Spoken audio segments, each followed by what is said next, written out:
Добар ден за денес. Денешната тема ќе биде намалената оваријална резерва.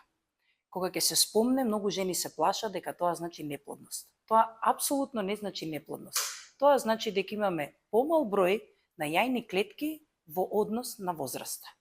Што значи тоа? Дека тие јајни клетки не мора да значи дека се со лош квалитет и дека нема да дадат бременост, туку дека само нивниот број е помал. И многу често нас ни е битна таа оваријална резерва кога треба да започнеме некаква инвитро постапка.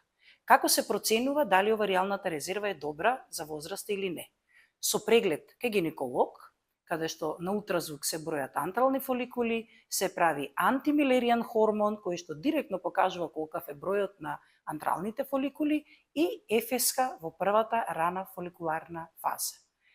Зошто тоа го испитуваме? Заради тоа што да можеме на пациентот да кажеме навремено да реагира да оствари бременост или навремено да реагира да замрзне јајни клетки доколку во моментот не е расположена пациентката да стане родител.